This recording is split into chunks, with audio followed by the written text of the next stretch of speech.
a course in the University of Oklahoma's College of Journalism called Writing a Genre Fiction Novel. And what the course was that over the semester you wrote a novel.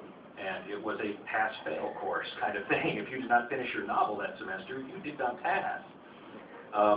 And Debbie had been working with me. Deborah Chester was a teacher. She'd been working with me for several years trying to convince me of some very common sense things about storytelling. And I was not listening to her because I had a degree in English literature, whereas she had merely published 40 novels.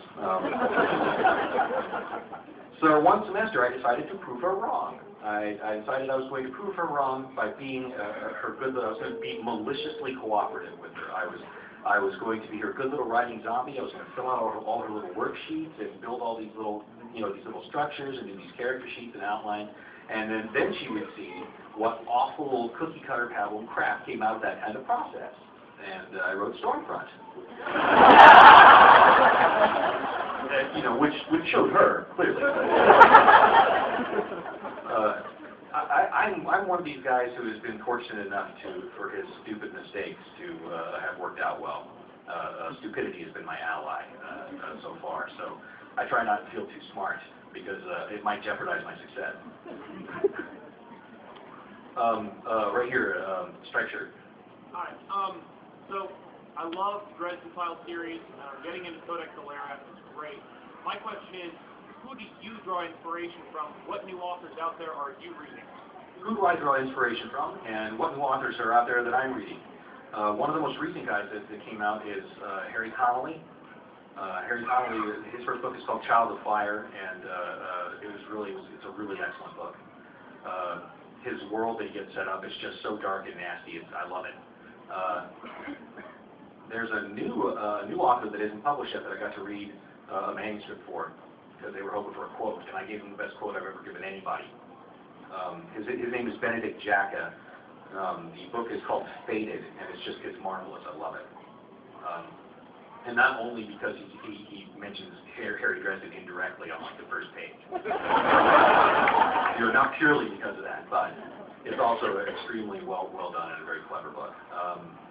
Let's see, Scalzi. I read Scalzi. I read Rothfuss and Hagen. For being able to write this beautiful poetic passages and then switch instantly to the gritty, pulpy action prose. I hate that guy. He's really nice. Recently, I've been reading Brandon Sanderson. I finished Way of Kings this morning on the plane. Thought it a wonderful book. I hope I can do an epic fantasy that good at some point. Robert B. Parker, of course, the late Robert Parker.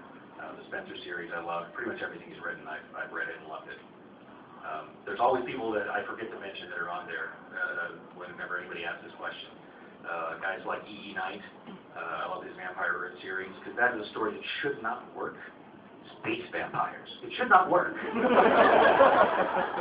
But yet he makes it work, and very well. I think he does a great job with what he does. Naomi Novik. I love the Temeraire books. I was a Harry Potter fan. I like the books. And there's others. I'm just not remembering them at the moment.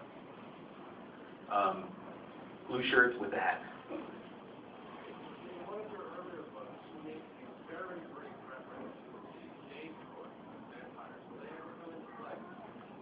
Oh, maybe. Will the Jade Court ever come into play? Maybe.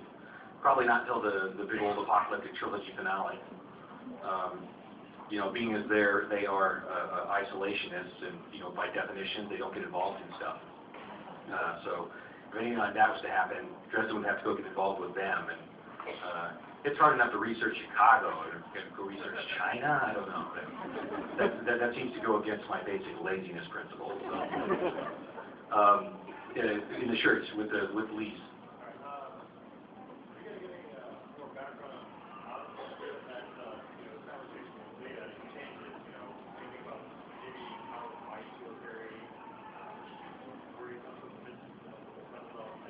Yeah.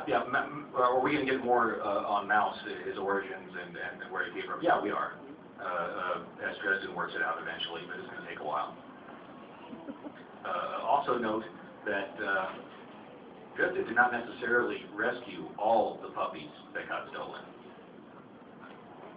Here's the back with his hand way up. Yeah. And the elbow.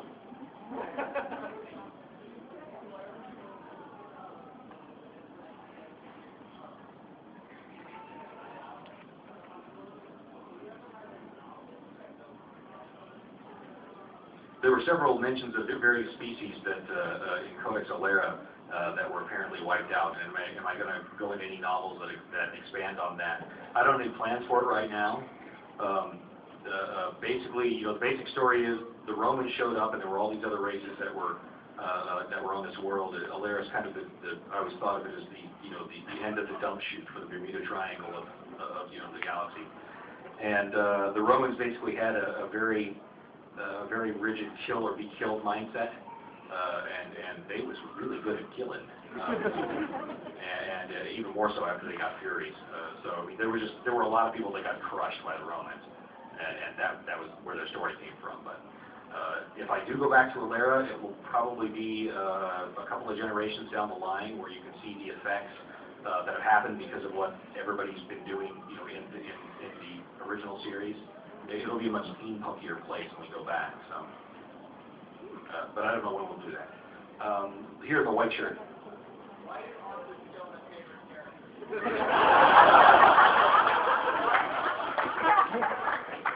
Because we do not survive upon our royalty payments, but upon your pain. We feast upon you.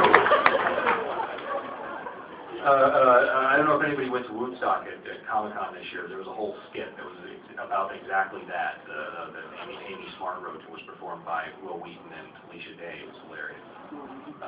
But find the video. I'm sure it's on YouTube. Over here. I was wondering, is it more likely that we see another Dresden Files book or one of the myriad of other projects that you're thinking of next? Oh, next. Is it more likely that we see a Dresden Files book next or one of the other projects? I don't know. The only one I've got contracted right now is the next Dresden book. I'm working on another fantasy right now. I don't know if it will get done in time for me because I'm going to have to stop by Christmas and start working on the next Dresden. But as far as I know, it'll be Dresden. That is subject to change without notice. And if I do get a contract, then I'll announce it on my site, and so folks can know that it's on the way. Yeah. I introduced the novels to my fiance, who immediately, consumed all of them in the space of a week. And at the end of it, she looked at me and she said, "I really love these novels, but why in the cover art does he wear a hat?" What's with Dresden's hat in the cover art is the question. The answer to that is that the art department thought it was a good idea. They thought it was the perfect visual shorthand for wizard detective. He's got a wizard staff. He's got a detective fedora, wizard detective, right there. And so that's what they wanted, and that's what they got.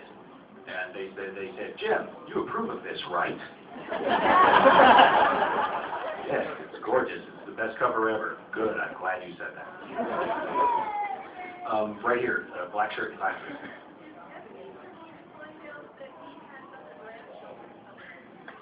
Is Ebenezer going to find out that he has other grandchildren somewhere? I'm not going to tell you. I can't. That's future stuff. We'll get to lots and lots of things. But man, I had the chance. I'm not going to tell you so many times last night in Atlanta. It was kind of fun, actually.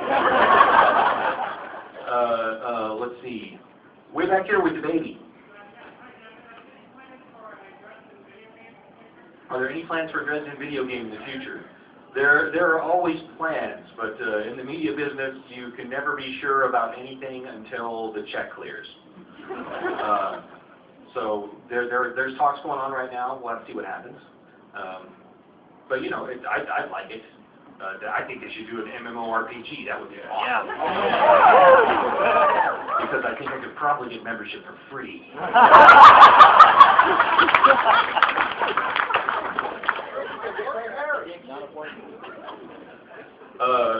Let's see, glasses and goatee. I'm sorry, it's pointing over you. Sorry, you'll be next.